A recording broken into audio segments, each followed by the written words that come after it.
I'm Eleanor, 36 years old, and I used to think I had it all. A devoted husband, a cozy house in the Boston suburbs, and a stable job in interior design. Every morning I woke up next to Noah, the man I believed would walk through life with me. But life, as I learned, can change in a single, fleeting moment, like a clock suddenly stopping when no one expects it. That day was an October afternoon, the air turning crisp, the maple leaves glowing red. I was making tea in the kitchen when the phone rang, and the voice on the other end made the teacup slip from my hand and shatter on the tiled floor. "Is this Eleanor Miller? We're very sorry. There's been a serious car accident." That sentence shattered my entire world. Noah, the man who used to gently buckle my seatbelt before every drive, was gone, forever. All because of an out-of-control truck on the highway. The accident was so severe that his body wasn't intact enough for an open-casket funeral. I stood frozen in the morgue, clutching the edge of my coat, trying not to collapse under the weight of a shock no one could prepare for. The days that followed were a relentless whirlwind. Paperwork, decisions, phone calls, tears. If my parents hadn't flown in from Ohio to help, I don't know how I would have made it. My mom held me for a long time, her voice trembling. "Sweetheart, let Dad and me take care of the funeral. You need to rest. Cry as much as you need to." I let them arrange the funeral home, choose the flowers, and contact the headstone engraver. Every time I closed my eyes, I saw Noah's smile, warm, genuine, now only living in scattered frames throughout our house. Noah was responsible and always planned carefully for the future. Because of our honest conversations, he had set up a life insurance policy and managed his assets meticulously. After his passing, I inherited everything he left behind. A spacious 2-story home in the suburbs, a small apartment downtown we used to rent out on Airbnb, and nearly $5 million in savings, the result of years of disciplined saving and wise investing. Noah's lawyer, Mr. Peterson, handed me a stack of documents and a copy of the will. His voice was soft but clear. "Noah wanted you to be secure, Eleanor. He planned so that if anything ever happened, you wouldn't have to worry about finances." I nodded quietly, feeling like I was floating through a dream. Money couldn't fill the void Noah left. Numbers on paper couldn't replace his laugh every evening as we cooked dinner, or the tight hug he gave me every morning before work. I still remember the last time we spoke, just a few hours before the accident. He called to ask what I wanted for dinner, his voice as playful as ever.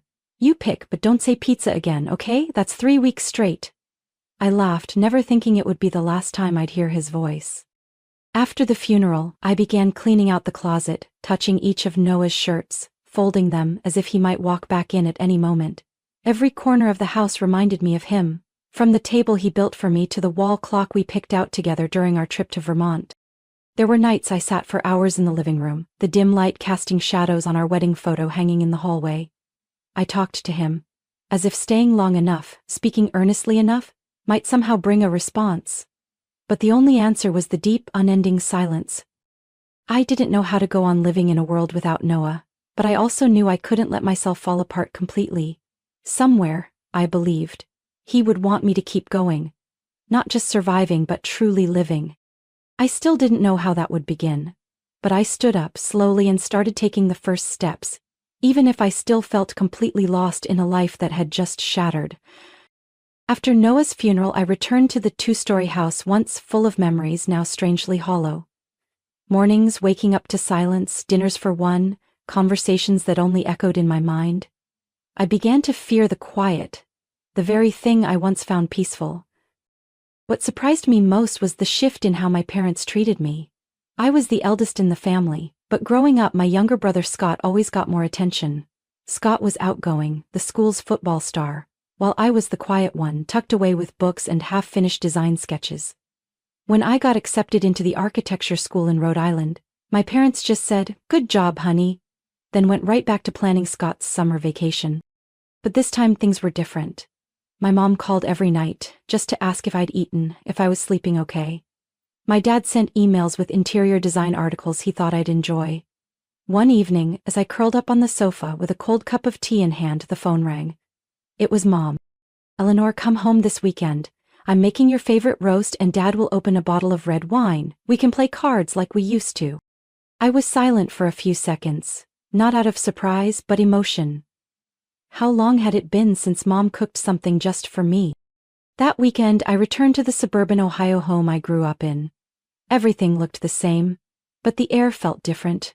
Warmer, closer. Dinner felt like we were the perfect family again. Laughing, reminiscing, and for the first time in months, I felt my heart soften. After that, family dinners became a new routine. Every Saturday I drove to my parents' house. Mom made dishes rich with memories and Dad told old stories from his construction job, like we'd never drifted apart. One night, as I was washing dishes, Mom gently said, "Eleanor, you've lost so much. If you ever need anything, even financial help, we're here." I set the plate down, dried my hands and turned to hug her. "I'm okay, Mom.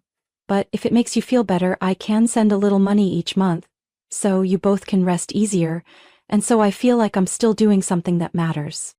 Since then, I've sent my parents $2,500 a month. No one asked me to. I did it because I wanted to. There's something about taking care of them that makes me feel a little less alone. I also started working again, part-time, taking on small design projects for old clients. What I didn't expect was how healing it would feel to return to work. I began filling the empty spaces in the house. I repainted the living room, took down old photos, but kept a few that Noah had taken. One night after dinner with my parents, I was about to leave when Dad stopped me. "Hold on, Ellie. There's something we want to ask." I turned back, car keys still in hand. "What is it, Dad?" He looked at Mom and then they both looked at me, serious but gentle. "Scott's been having a tough time lately," Mom began. "His job's unstable and he just split up with his wife. We're thinking of ways we can help, but..." I frowned. "But what?" Mom took a deep breath. "He's thinking of moving back in with us for a while, but the house is kind of cramped, so we wanted to ask, would you consider letting him stay in Noah's downtown apartment? Just for a few months?" I stood still. That apartment, even though I didn't visit often, still held precious memories of Noah and me. We used to call it our secret retreat whenever we needed to escape the chaos of work. I'd never imagined anyone else living there. "I'm not sure," I answered slowly. "That place still isn't ready for someone else to walk into." "It's just a suggestion, sweetheart, no pressure," Dad quickly added. "We understand." I nodded, but inside something stirred, a familiar feeling, being pulled back into the role of the one who always sacrifices. But this time I knew I had to think carefully. That night I drove home through rows of bare trees, my mind circling around one question that wouldn't go away. Is this concern truly unconditional, or just the beginning of something else? I hadn't even had the chance to make a decision about letting Scott stay in the apartment when another figure unexpectedly entered my life, and with undeniable impact. One afternoon in early June, as I sat on my parents' porch with a glass of iced tea in hand, my mother stepped out, her face lit with barely contained excitement. "You'll never guess who's coming," she said, her eyes sparkling like she was about to welcome a TV celebrity. Before I could respond, a white SUV pulled into the driveway. The door opened and out stepped Isabel, my half-sister, who had left this town nearly 6 years ago and rarely kept in touch. Isabel, 31, used to be the shining star in my parents' eyes. She studied film in California but dropped out to chase a string of startup ideas, none of which lasted more than 3 months.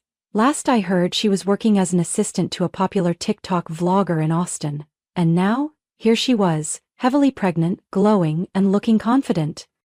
"Eleanor," she exclaimed as if we were still close sisters, running up to hug me without waiting for a reaction. I instinctively stepped back a bit but reluctantly returned the embrace. "It's been a long time," I said softly, trying to keep my tone neutral. "You haven't changed," Isabel said with a smile, rubbing her belly. "It's a boy, 8 months along. Surprise!"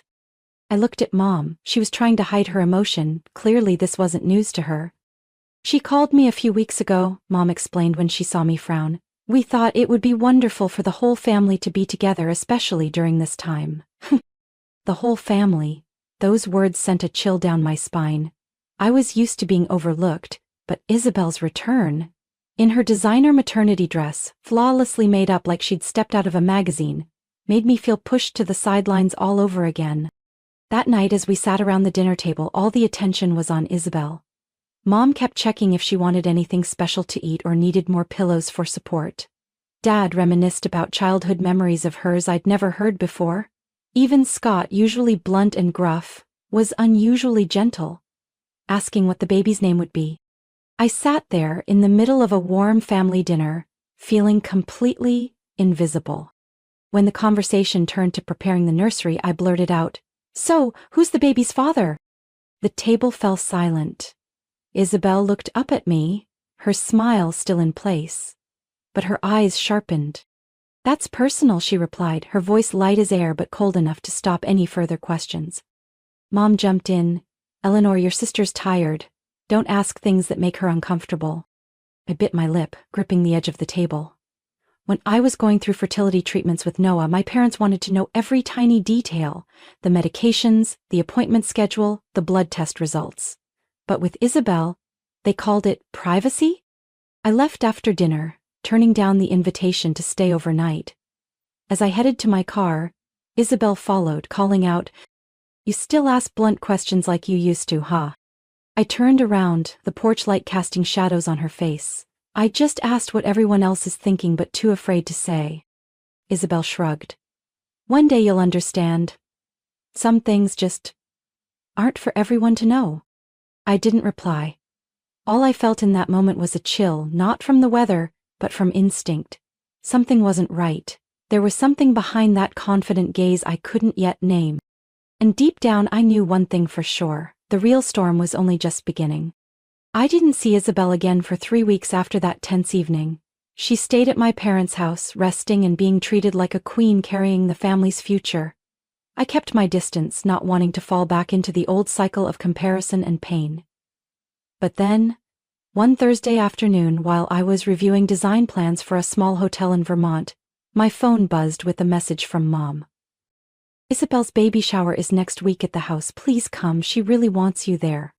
I stared at the text, torn. Part of me wanted to decline, the schedule, the distance, the emotions. But another part reminded me that she was still my sister, no matter how strained things were. I thought of Noah, of what he might have done in this situation, and finally replied with one word: "Okay." That Sunday I drove to my parents' house with 2 carefully wrapped gifts: a new baby monitor and a hand-knitted blanket I'd been working on for the past 3 weeks. Despite my inner doubts, I kept a polite smile on my face as I stepped into the house, now transformed into a vibrant party space. The house was filled with soft yellow and mint green balloons, cupcakes shaped like baby elephants, and a 3-tiered diaper cake that looked straight out of a photo studio. Isabel emerged from the living room in a champagne-colored silk maternity dress, her makeup flawless, lips painted a deep red, radiant and center stage, like a character from a TV drama. "You came," she beamed, hugging me tightly as if none of the tension had ever happened. I returned the hug half-heartedly, scanning the room full of strangers. Isabel's college friends, Mom's garden club ladies, and a few unfamiliar faces. The party rolled on with the usual games: ribbon belly measurements, baby name guessing, due date predictions. I stayed mostly quiet, keeping a calm demeanor until Isabel began opening presents.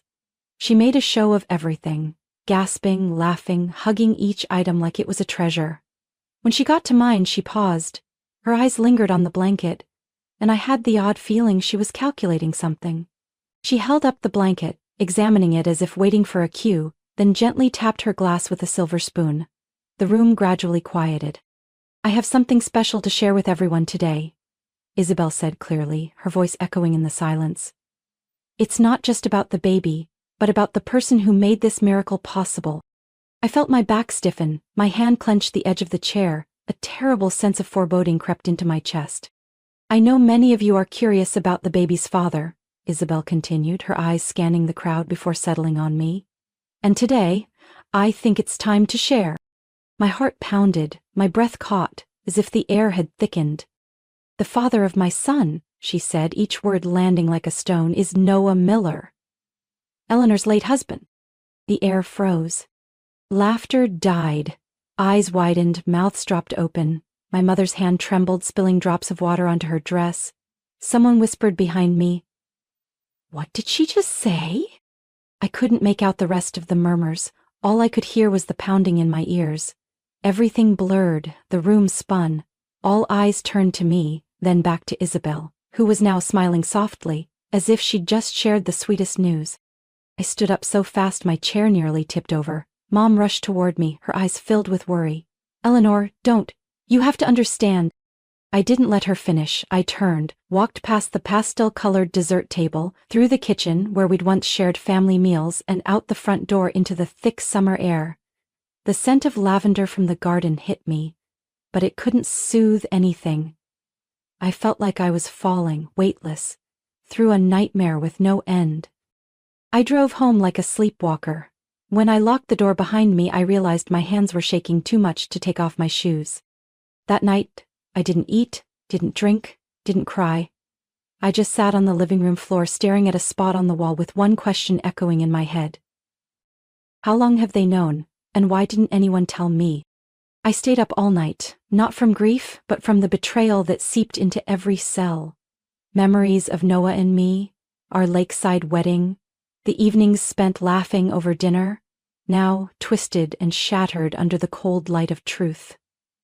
I sat frozen on the sofa as my phone buzzed nonstop with texts. From Mom, from Scott, from Isabel. "Eleanor, don't react yet, we can talk." "Sis, I know this is a lot, but please try to understand." "Sweetheart, please let me explain." I didn't answer any of them. No words could mend this fracture. Not after they stood there in silence, letting Isabel drop that bombshell in front of everyone. As if it were just a small detail in a party. The next morning I opened my laptop and logged into my bank account. The $2,500 monthly transfer to my parents was still active. I didn't hesitate. A few clicks and it was done. If they needed help, they could ask Isabel. She seemed to hold all the power in this family now. 3 days later I received a large package from a law firm in Chicago. Inside was a thick stack of documents and a letter titled, "Notice of Claim for Inheritance Based on Legal Descendant Rights."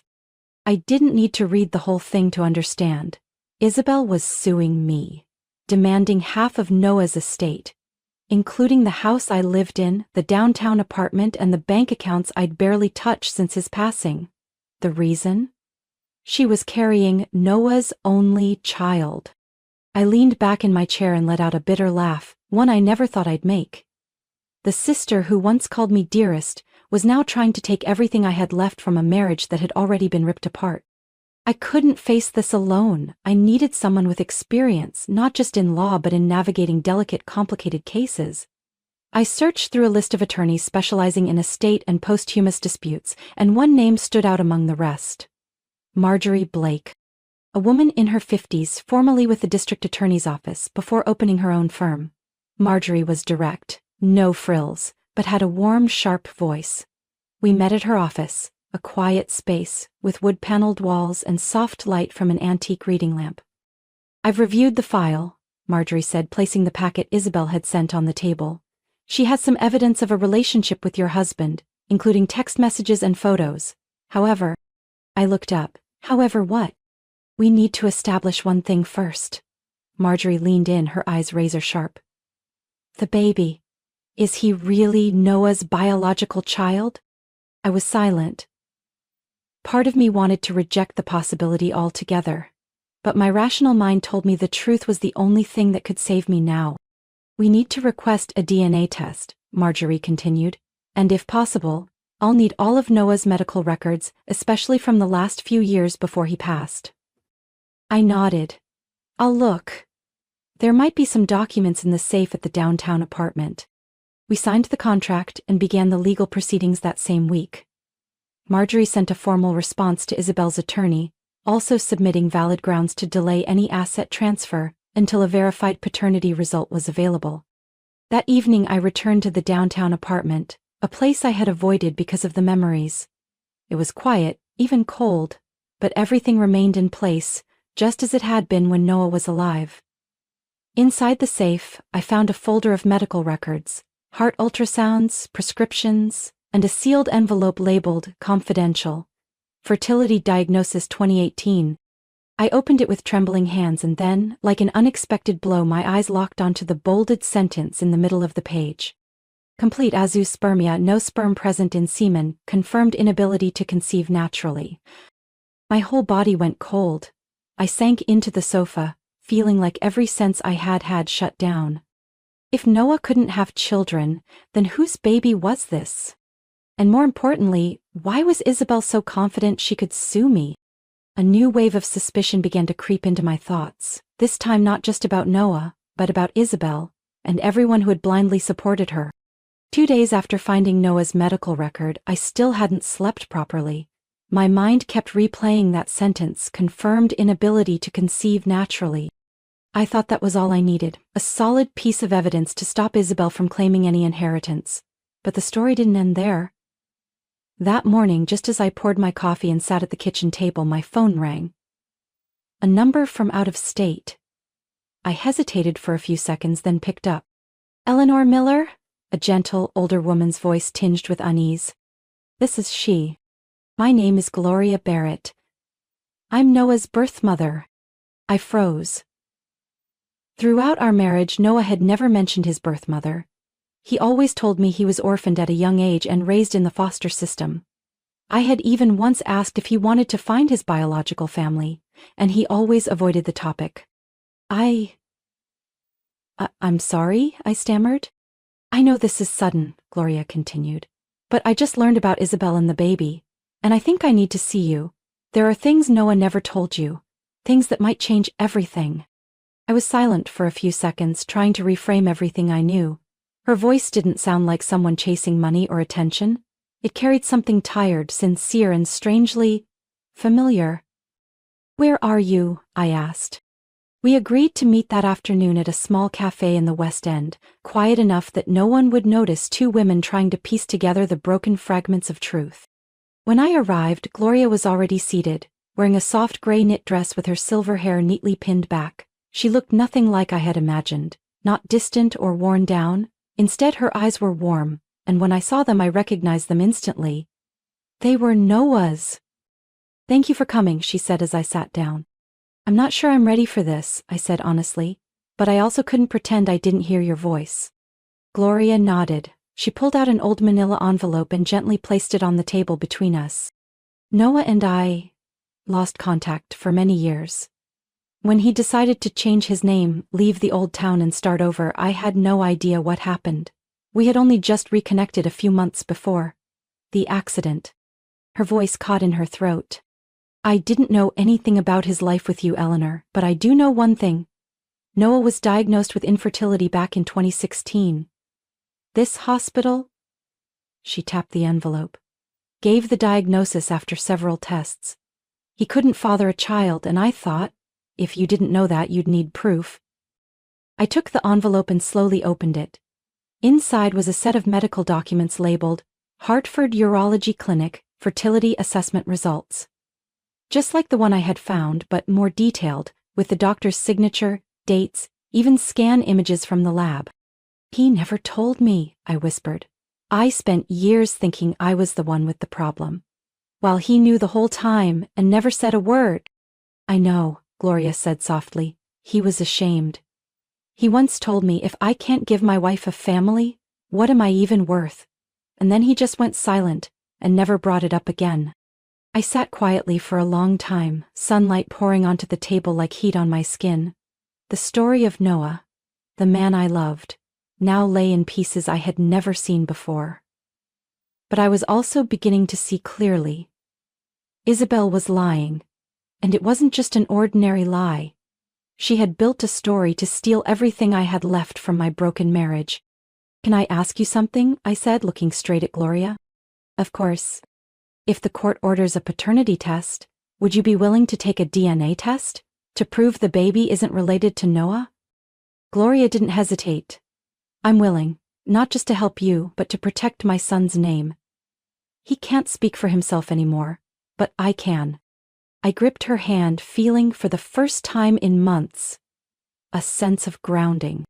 As I left the cafe that day, I knew the battle ahead wouldn't be easy, but I wasn't alone anymore.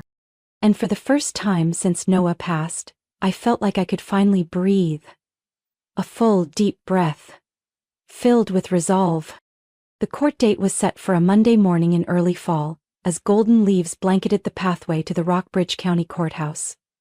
I sat behind the wheel in the parking lot, gripping the steering wheel so tightly my knuckles turned white. Gloria, in the passenger seat, gently touched my hand.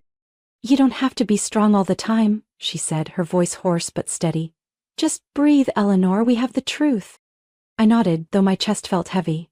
Even with the evidence, even with Gloria agreeing to the DNA test, the idea of facing my own family, the people I once leaned on, in a courtroom, felt like walking into a public dissection.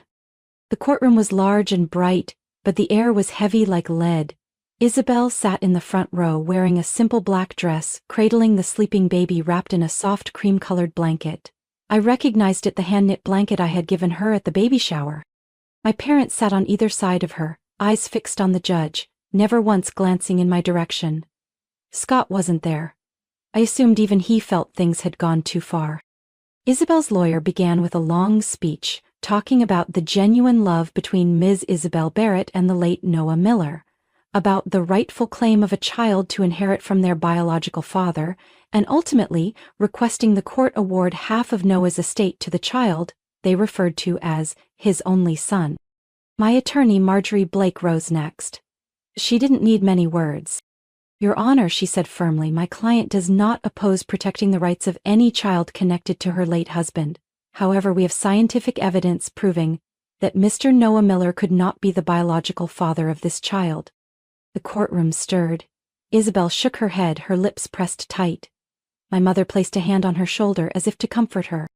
"We respectfully submit to the court the DNA test results between Ms. Gloria Barrett, the biological mother of Mr. Noah Miller, and the child the plaintiff claims is her grandson."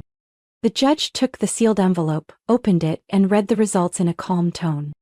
"Based on genetic analysis, there is no biological relationship between Ms. Gloria Barrett and the child in question. Conclusion: Mr. Noah Miller is not the biological father of the child." The courtroom fell silent. I could hear nothing but the pounding of my own heartbeat. Isabel sat frozen for a few seconds, then suddenly burst into tears. But this time there were no fake sobs, no triumphant glances. Everything crumbled, clear and sharp as the midday sun pouring through the courtroom windows. I don't know what to do," she said, voice trembling. "I didn't mean for it to go this far. I just wanted to give my child a better start." The judge looked directly at her, his gaze firm but not cruel. "Ms. Barrett," he said, "you knew Mr. Noah Miller was deceased and unable to defend himself.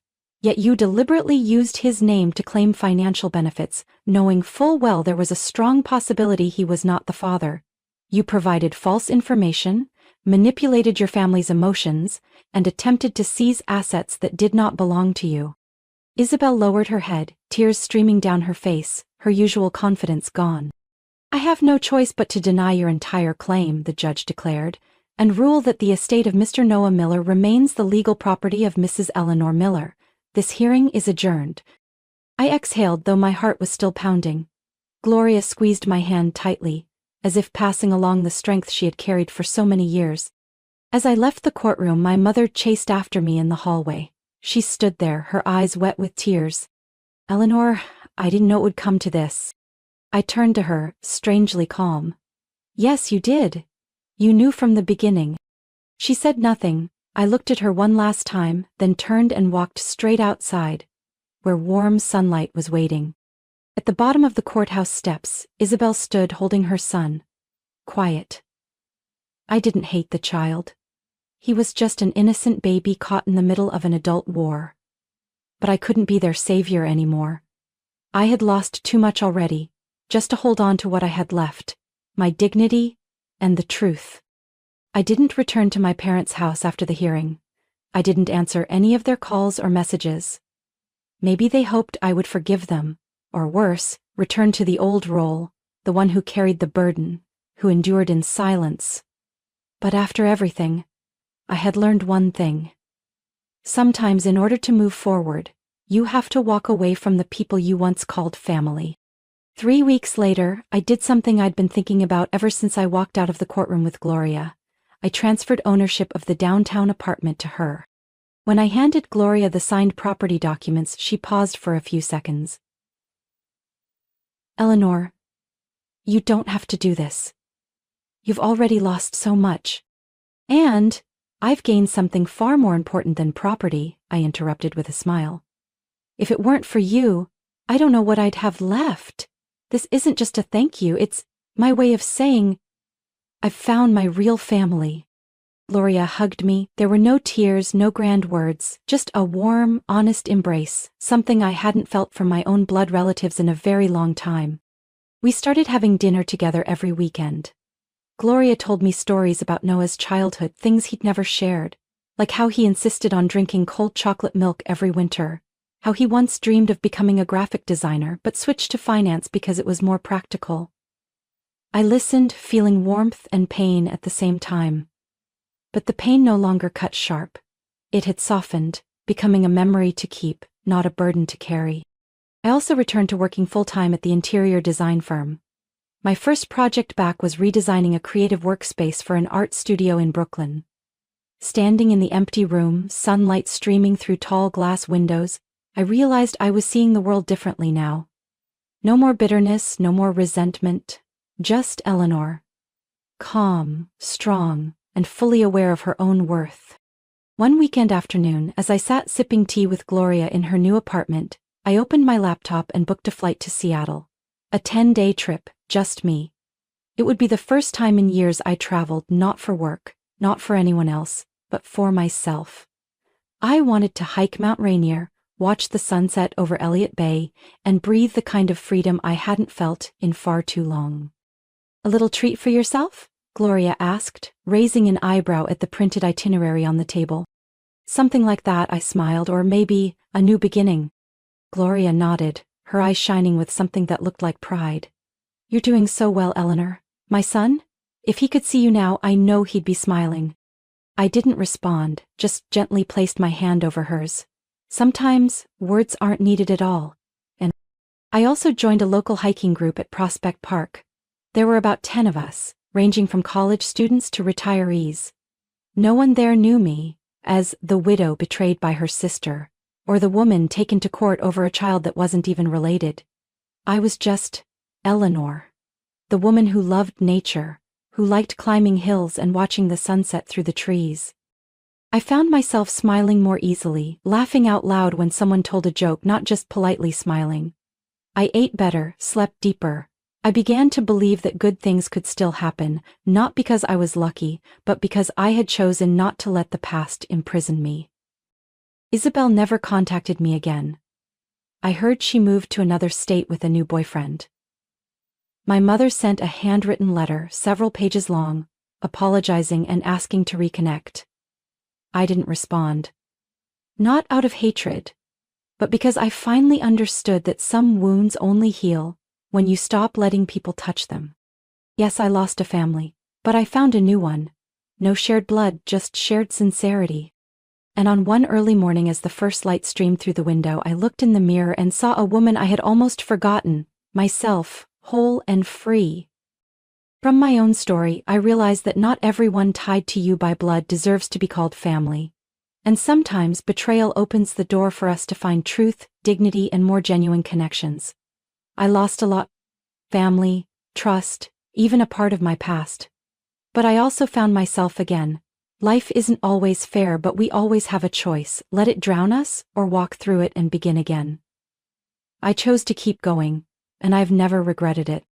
What do you think about Eleanor's story and the choices she made? Share your thoughts below. Don't forget to follow the channel for more heartfelt and meaningful stories about family, love, and the journey to rediscovering yourself.